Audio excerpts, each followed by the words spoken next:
Okay. Hello, everybody. My name is Danko Pigac, and be your host today for the webinar. I wish you a warm welcome in my name and in the name of the Defendocs team. And I'm the Defendocs partner working for Defendocs on development and continued improvement of the platform. And regarding my background, I'm a business consultant with 20 plus years experience in corporate IT. I was working as a systems and infrastructure, networking and telecommunications director. And my last position in corporate world was IT director for Croatia and Macedonia in the two countries cluster for former Telekom Austria and nowadays A1. I hold a CDPO certificate by PECB. I also hold a certificate of lead auditor for ISO 9001 and 271 norms. I'm a member of International Association of Privacy Professionals and European Data Protection Professionals. I'm also the co-founder of the GDPR Institute and am accepted by Microsoft as independent assessor for their data protection requirements, or the SSPA program. I'll go through the presentation and show you just a brief slide of the company that I work for. The name of the company is Pragmatech. We are a boutique business consultancy in Zagreb in Croatia. And basically, whatever we do, we are trying to help companies to improve their business. One of the things that is of our most interest today is our GDPR compliance projects.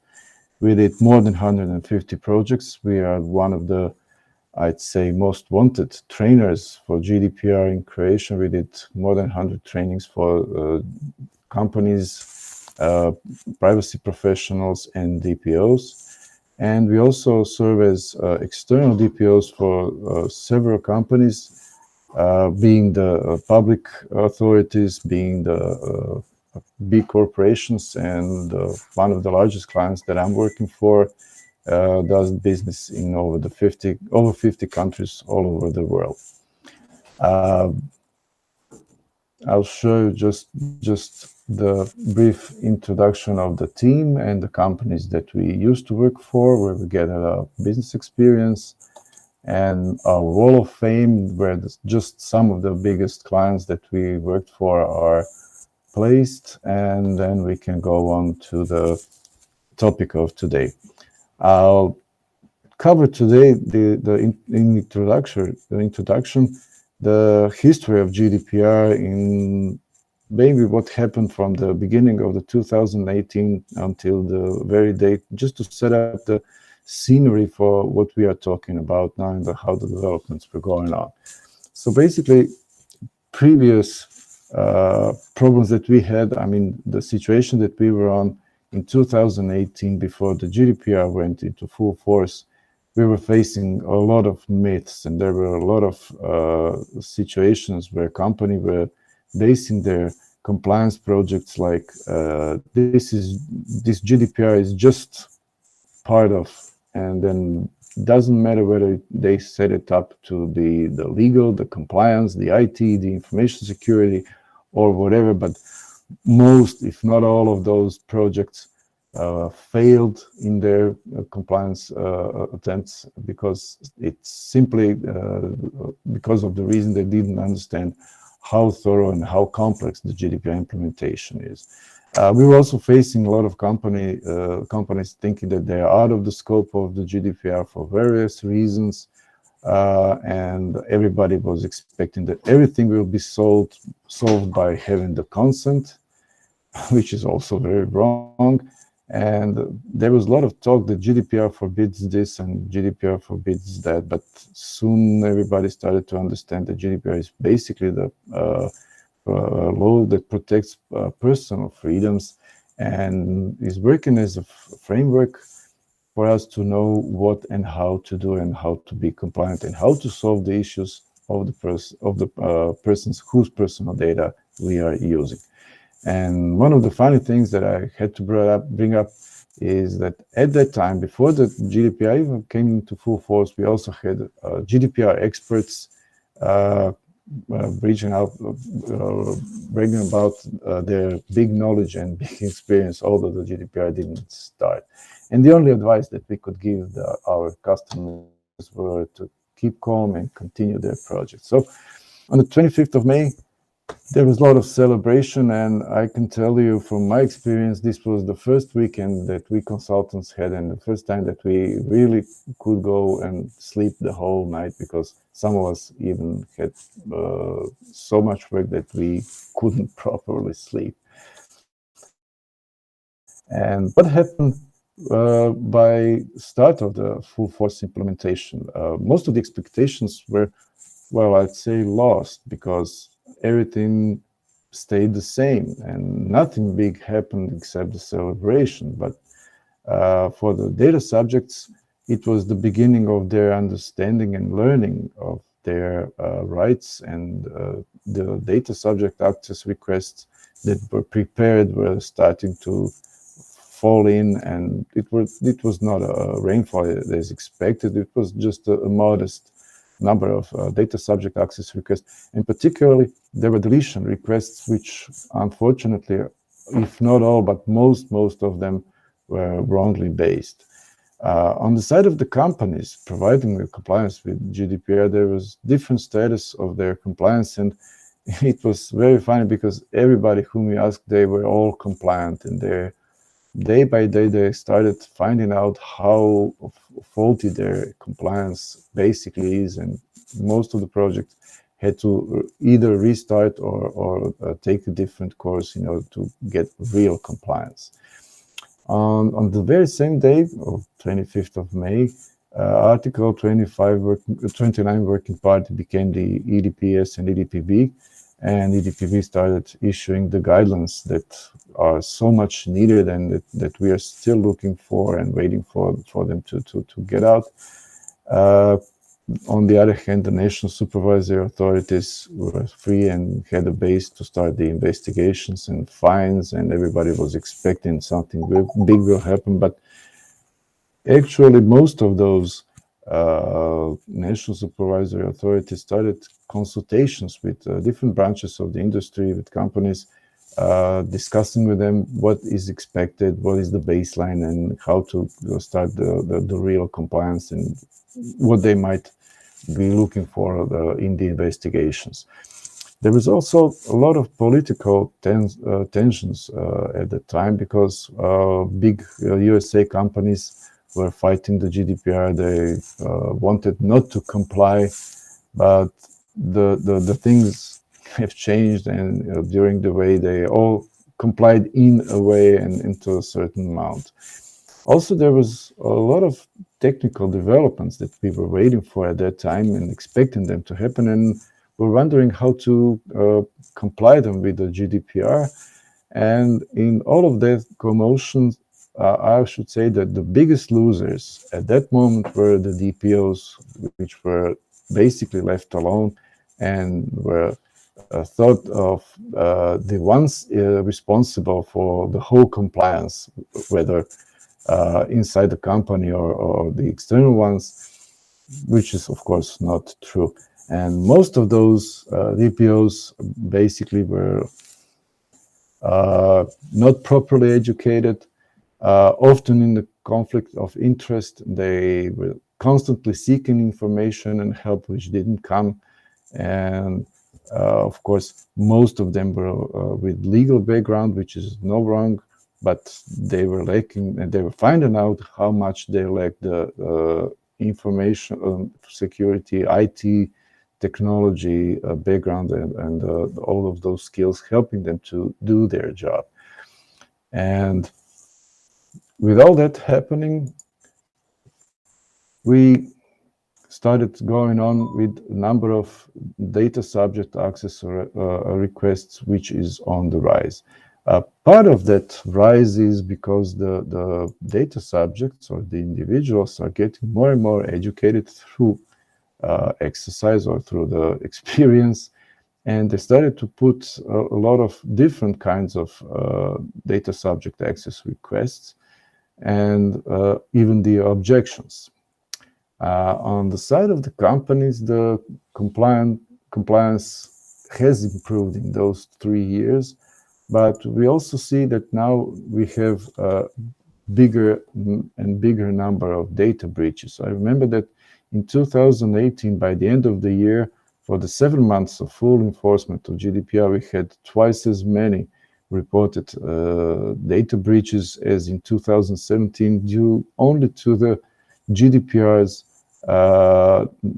obligation to inform the National Supervisory Authority of the data breach happening. And we also had a lot of promises of big fines and big challenges for big companies because of those big data breaches that happened.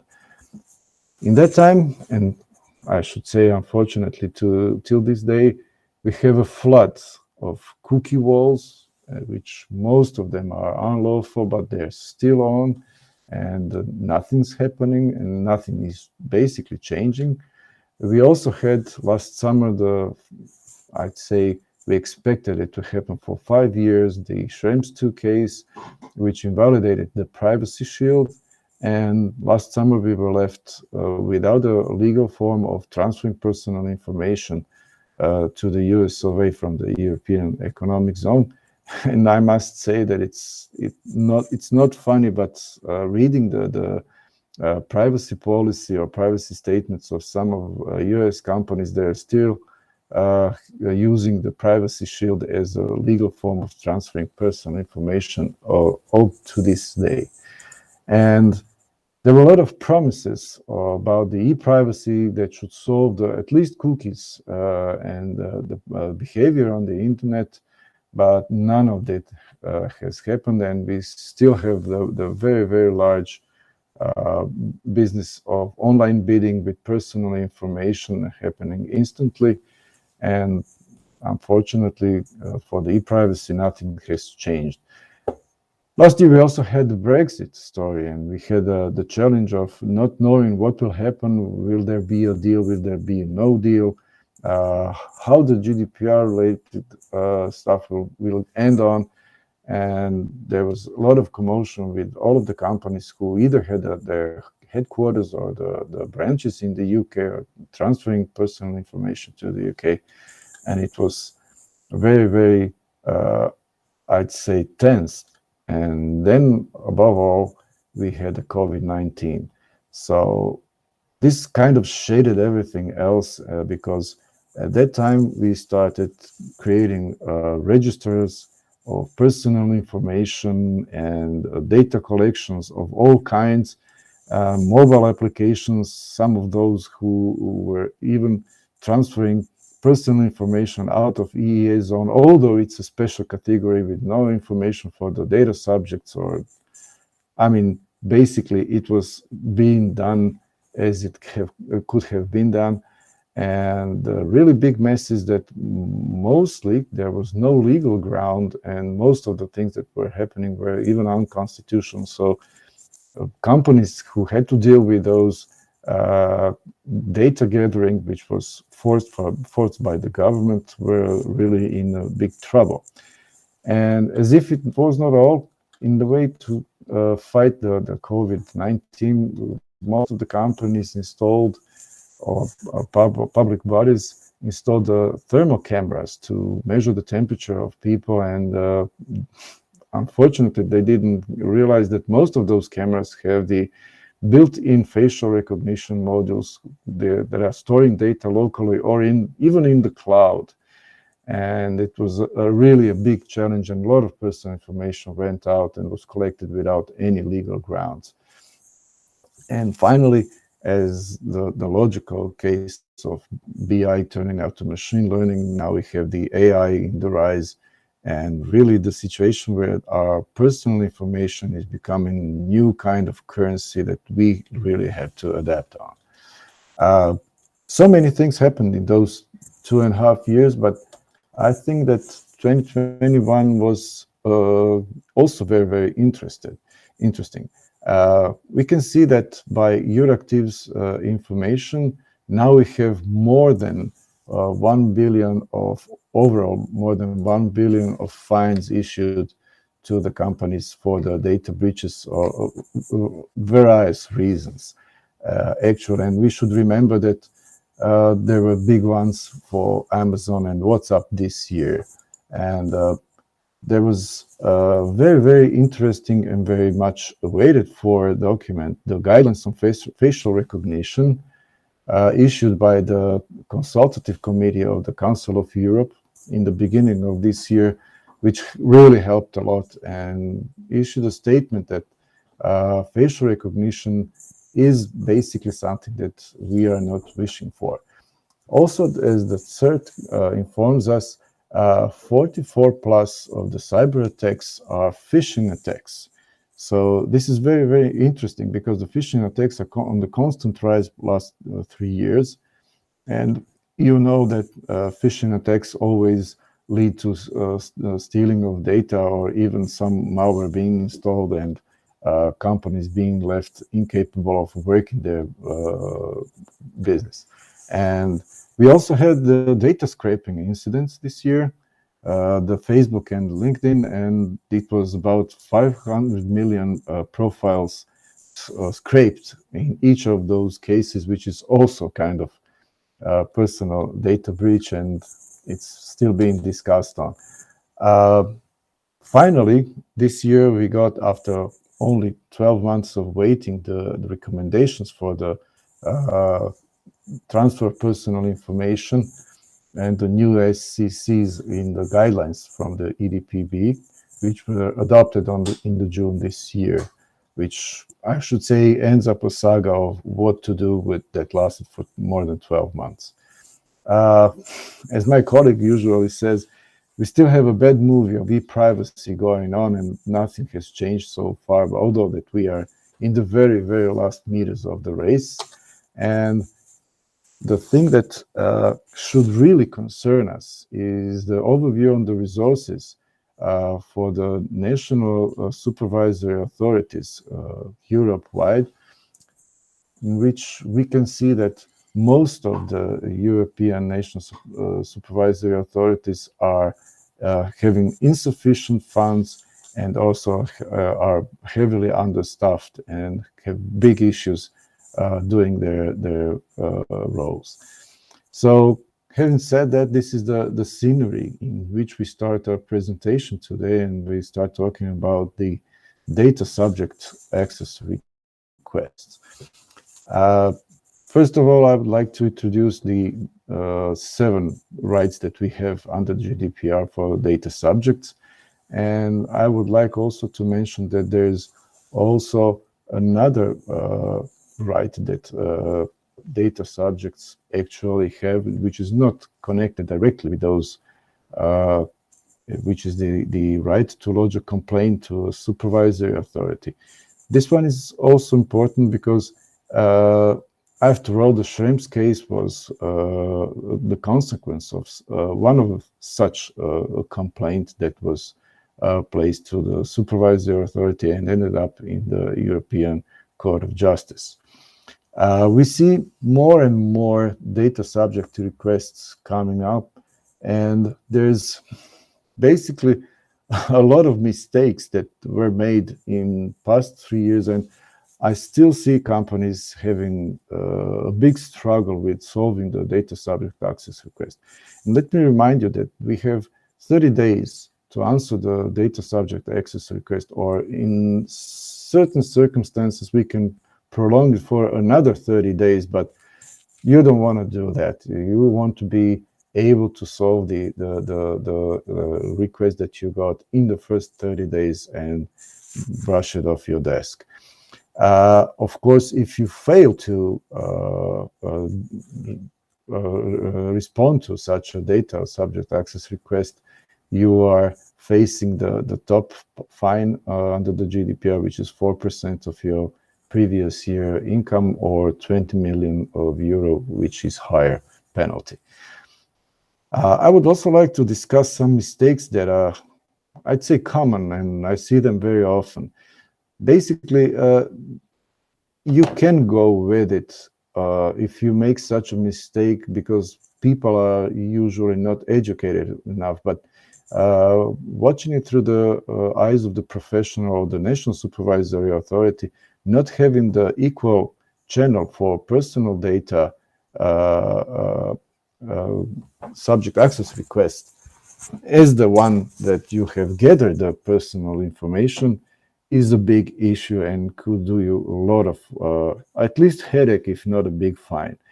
It's a thing that people usually get their or issue to us their personal information over the phone, but when they call us, we are not able to identify them good enough, and this is the main issue that makes people say, okay, so the phone, although we can gather personal information via telephone, will not be the channel for people to put up the DSAR. And this is very wrong. Basically, the reason is that companies are either using pre-GDPR applications, or they simply forgot the data subject access request in the privacy by design phase. So basically, nobody told you that you should put it up in the privacy by design, but this is one of the most important things that you should do. Also, the address, both email and postal, for receiving DSARs usually in the companies are some general or generic addresses, and DSARs get forgotten and not delivered to the ones who should solve them, which is also a big problem, because then it happens that you have passed the 30-day limit and you're in a big trouble. On the other hand, it happens that DSARs are received by not enough or not completely educated people, and then we have problems like the DSAR received confirmation is not sent, or DSAR is not registered in the register of data subject access request, which we are obliged to have.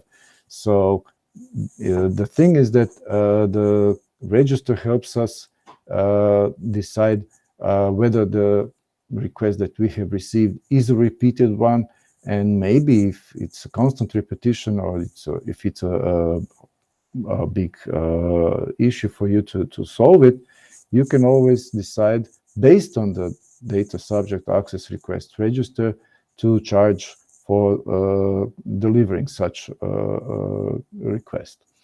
On the other hand, the biggest question, and the question of them all, is when you receive the data subject access request, you need to know in a way whether the sender is our client, our employee, our big ex-employee, our partner employee, a visitor, or basically you need to know where to look to find his data and check whether his personal information is stored in our company or not. Also, there's a case that when we are the processor for someone, we are not the ones to answer the data subject access request, and we should forward that request to the controller, which if we answer the data subject access request is a mistake that can be also fined under the GDPR. I'd say that in this case, we have different situations in big companies doing big business or doing a lot of business against the small businesses or startups, because the big organizations are really struggling because of the number of the processes or number of processing of personal information that they are doing, and number of databases where the personal information can be stored.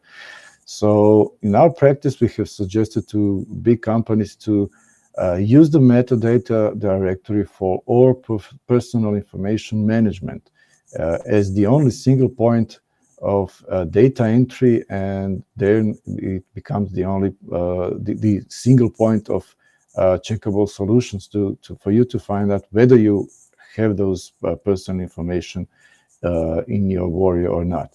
On the other hand, small businesses and startups usually can easily identify the sender, and just because of their size, their rare employee changes, or at least the less data repositories or processing activities that they have. And also the register of processing activities is the register that can help you a lot when you know where the sender belongs to and in which groups. And then we come to decisions. Can we delete, anonymize the sender's personal data or not? Those are the questions we are facing daily. In some cases, even the simplest personal data is used for several purposes. I'll just put up the example of the name and the surname that can be used for identification. Of course, it can be used for statutory communication with the client. But then we come to the situation where several departments are using this very same name and surname for different grounds and for different purposes. Some are contractual, some are law-based, some are based on the consent. And then you have the issue of deciding, and this is where the register of processing activities, which is populated completely, can really help. Also, sometimes the name and surname are used as a database key or even a part of the database key, and this is the situation that we commonly have in the pre-GDPR databases, and then we have big issues on what and how to do that. And of course, sometimes the name and surname are used in automated processing, in creation of automated files, is the name of the files, and then you have to know which ones of those you can and shall delete. And when you have such a situation, this is basically where chaos begins, because you have different departments arguing between them what can and cannot be deleted, because of course you didn't take care of that in the very beginning of your at least project for GDPR compliance, or when you set up the systems. And those mistakes can prove to be very, very expensive. This is why we suggest our clients to use additional tables when populating the register processing activities, and for each row to create a separate data table in which you would state which category of personal information is used, for which purposes, and by which departments. So then you can briefly answer and know which data can be deleted or can be anonymized. And of course, there's a lot of discussion what to do with the automated decision objections that we now see.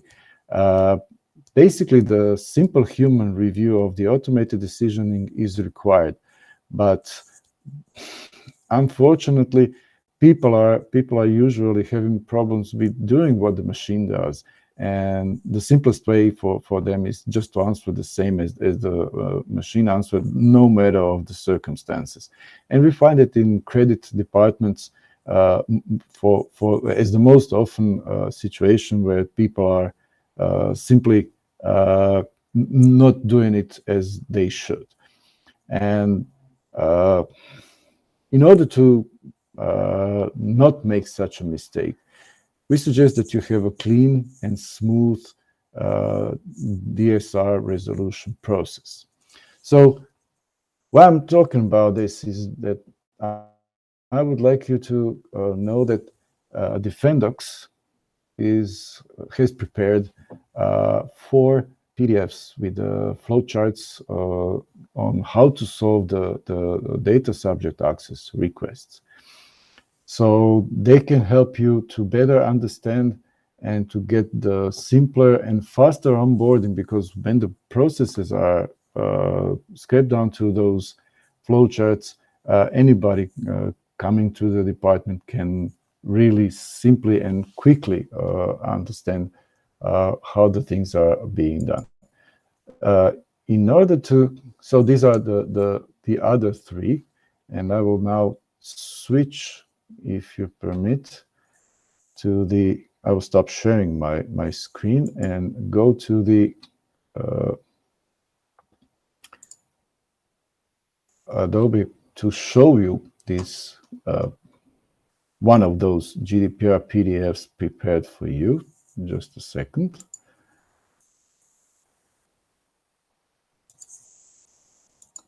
So you should be able to see my screen. So this is the GDPR Dsr program. So all of the basics are included from Article 12. They are divided in two categories, where one of them is based on the Article 5 and the transparency request, and the other one is the requests that are coming from the data subjects. And then you have at the very end, you have the 7 rights that we have to obey. So I'll go back to the presentation. Just a second.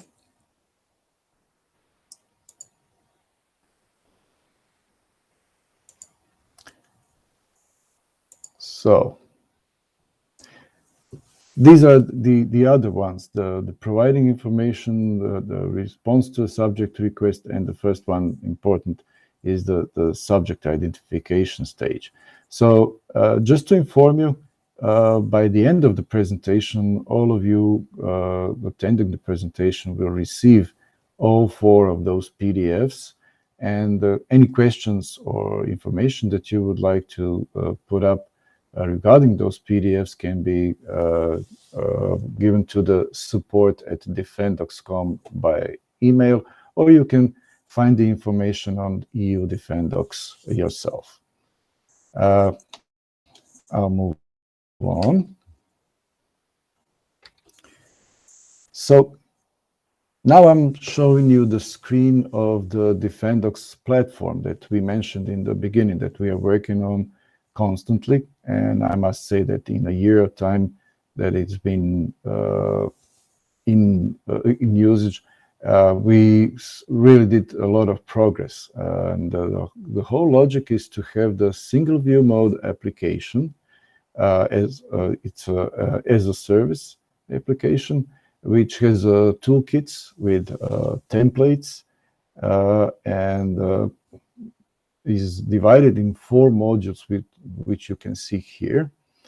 And I can also announce that there's a data mapping module about to come into operation very soon.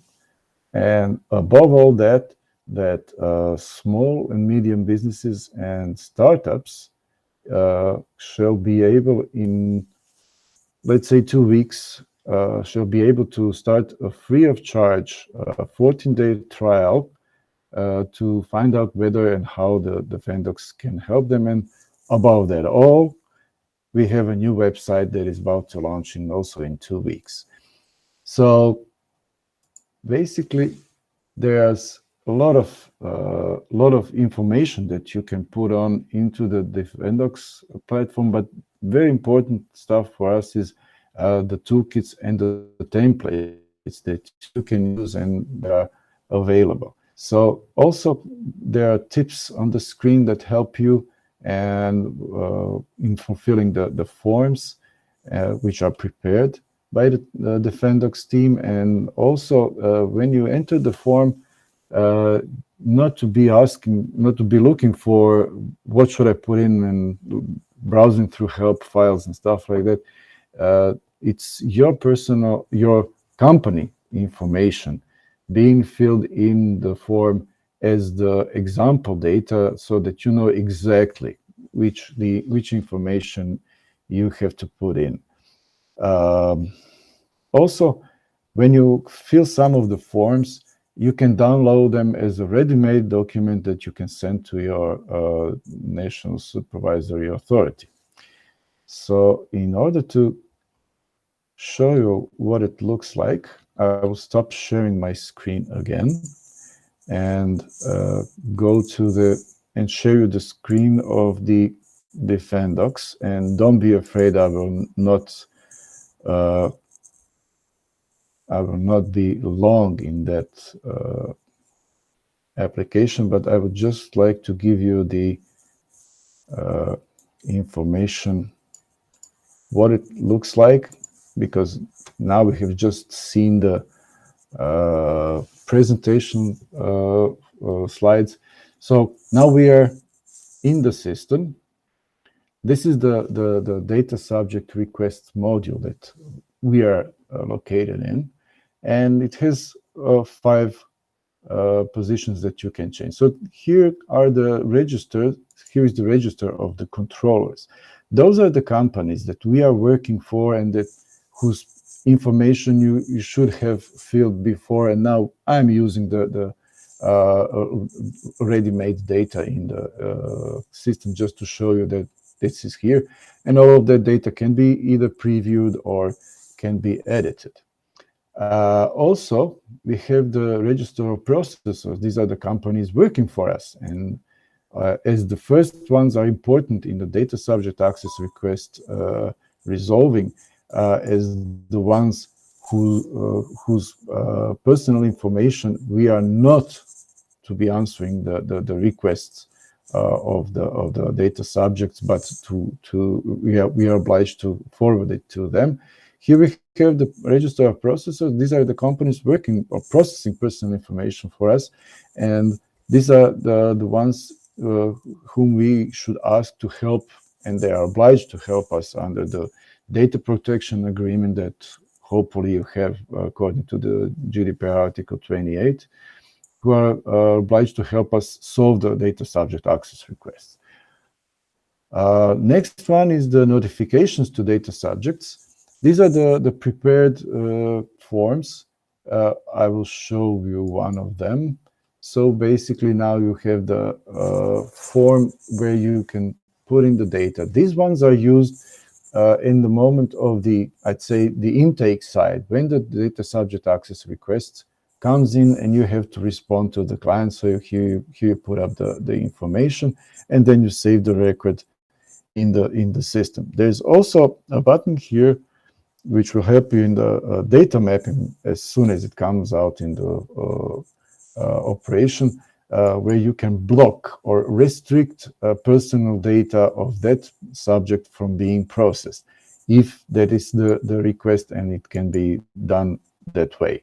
Of course, this one is the response. So this is the outcome of the whole process, where you give the information to the data subjects, and then you can preview those forms also and see that there's also restrict personal data processing, and you can here change the status of the request. So if there's a couple of iterations of communication with the client regarding closing the request, you can use it here to change the statuses, and hopefully you will never use the expired status, because this one leads directly to the fine and the investigation of the supervisory authority.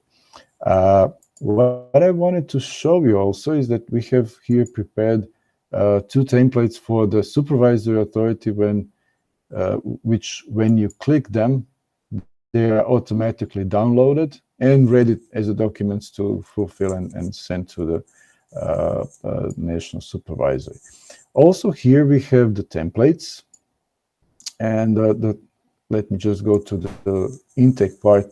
There are just 2 templates, and you can open them.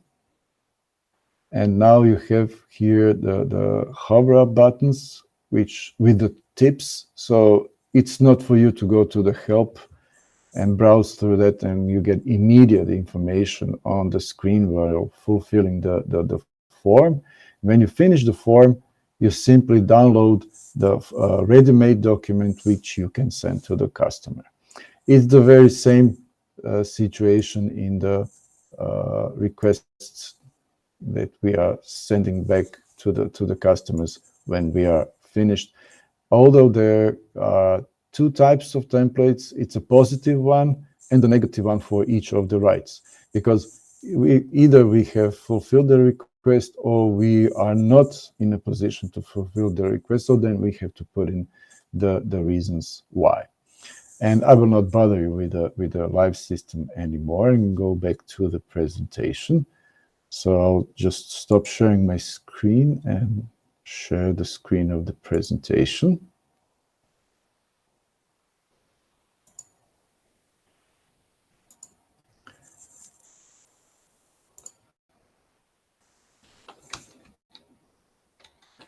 So now you can see my shared screen.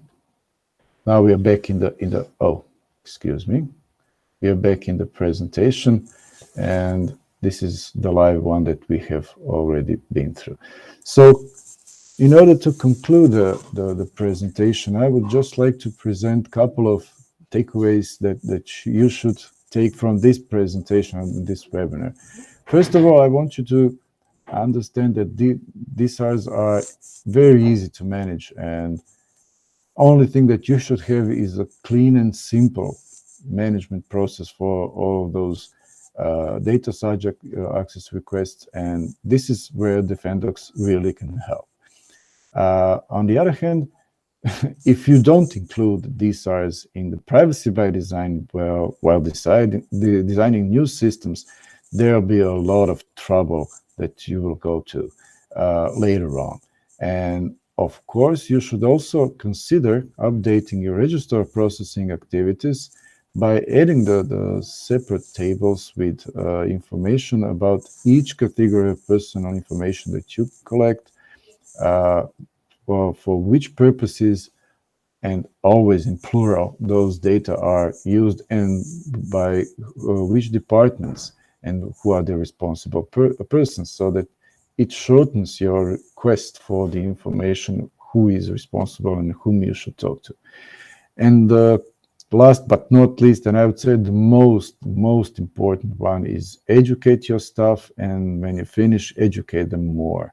I'd say that the sporadic training or go-by training, like once a month, once a week email from the DPO about simple stuff that is very important for the company, keeps awareness of the GDPR and importance of the GDPR compliant processing of personal information.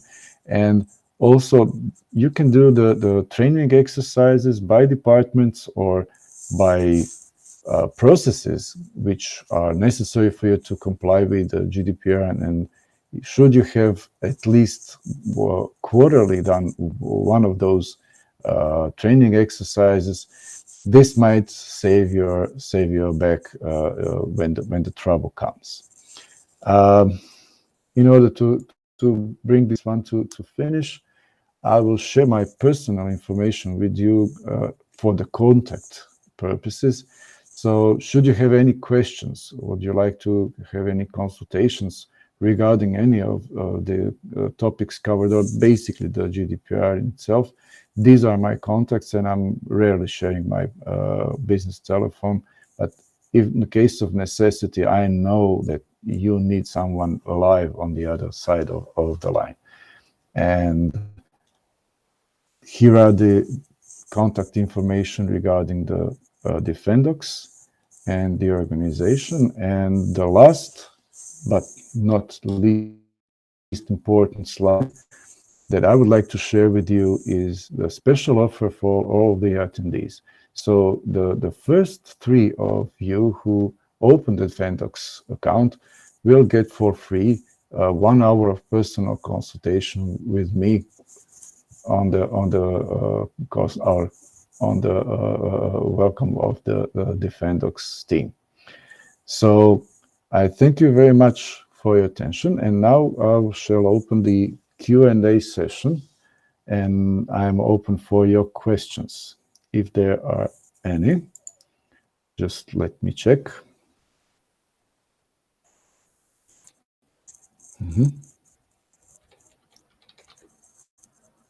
Okay, so we have a couple of questions now, and I'll read them just for you to know.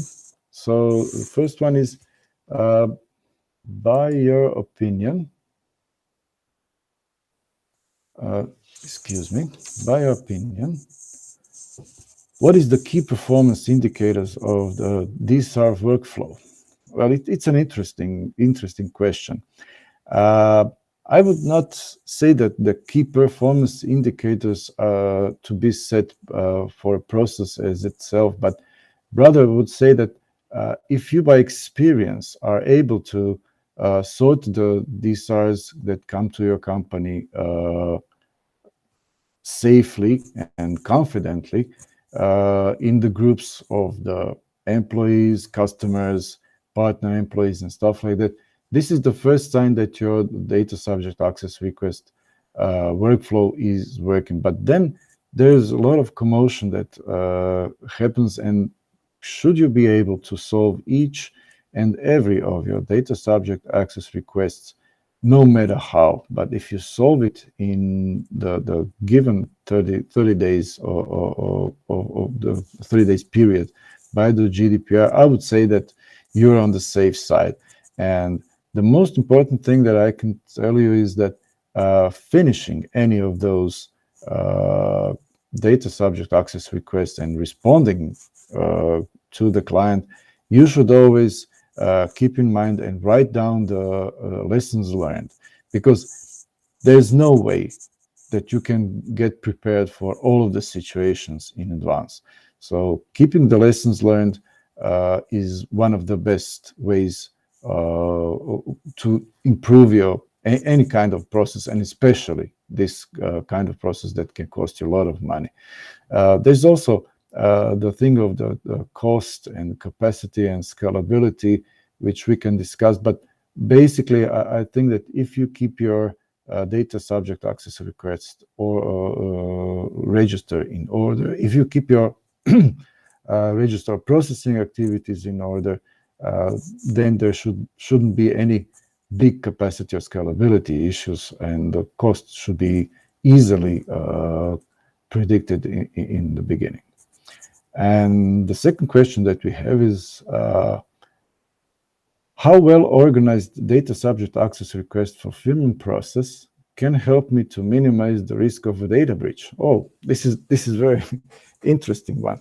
So basically, if we are able to solve any data subject access request in a orderly manner and be confident that data that we have processed are all collected and the answers or the actions that we have to do are done, we are on the safe side regarding the data breach. On the other hand, while educating people and making them aware of necessity to solve and to take care of the personal information that they are responsible for processing, you always keep their mind on the GDPR, and at least you will get them to inform you immediately when they suspect or when the data breach is on. So I would put it in the education and awareness category that DSARs definitely can help you with. There's also a question that says, what should I use in case to make this workflow more automated? Well, automation of the workflow is always a big question. I would suggest that in my experience that first of all, you should be able to solve it as a desktop exercise. When you are able to do that, and you can do that without automation in the real world, you are prepared to do any kind of automation. Does that mean that you will use external application, develop your own, or use some of the existing systems for that? I would say that at least ticketing system must be included always, because this is something that helps you keep the information regarding the requests and the way the process was going on always available, help you with a lessons learned process, And of course, this is the information that you should use later on in the automation process. And of course, platforms like Defendocs can be very helpful in at least showing you where to go and where not to go. Delivery of the forms and delivery of the templates is also a very important thing, because people usually in the commotion of the GDPR implementation project forget that all of those forms have to be prepared. So now you can find them all in one place, and I would really say that it's very easy to apply them. There's another question. I think we have time enough to answer that. How data mapping can help me to determine whether personal information is used or stored beyond its original lawful purpose? So basically, this applies to all of questions above. The data mapping is one of the most important things that you should have, because it gives you awareness of where and which data is being stored, and helps you to mark persons who have delivered or requested some kind of answer, or some kind of have given some kind of objection to the processing itself. So basically, this is the one where of course the duration period of the personal information has also to be stored.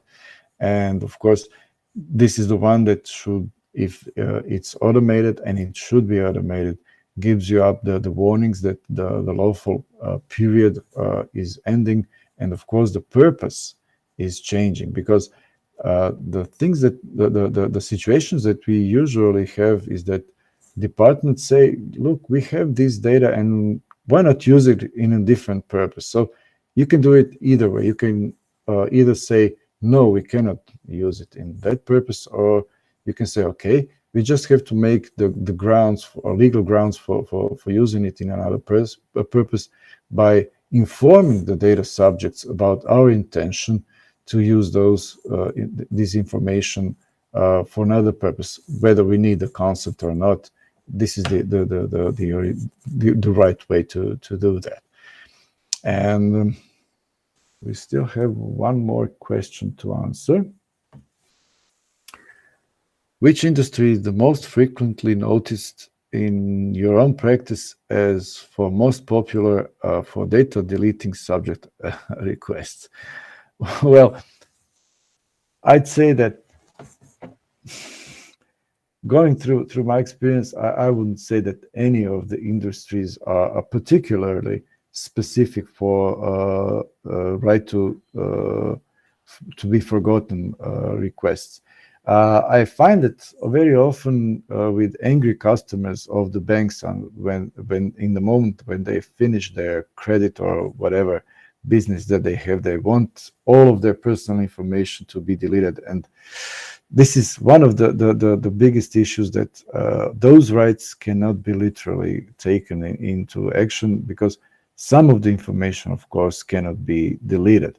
And also there's, I would say, mainly in the businesses with a lot of sometimes angry customers, like telecoms, banks, insurance companies, and all of those. Of course, the retail, with a lot of people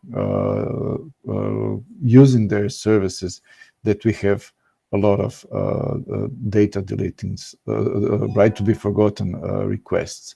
And I would not consider it to be specific for any special branch of the industry. So now we have been through all of the questions. Waiting, there are, oh, there's another one. Just for me to, So there's a comment by one of the attendees that says that the more complicated the chart, the more time-consuming the DSAR internal management is. Early prevention, early response is key. Yes, I would also say that I would agree with this comment, but a certain level of complexity of the data subject access request process is necessary, because you can always do that in, I'd say, three basic boxes: by getting the request, having it solved, and answering to the client. But for each process, when you break it down in the more granular steps, the easier it is basically to understand for the one who is actually about to use that process. So finding balance in breaking down into granularity and having it on the high level is always something that is different and specific to the culture of the organization that we are talking about. And it might even happen that it's literally done regarding the culture of the department, which is responsible for solving such problems. So there are some other questions here.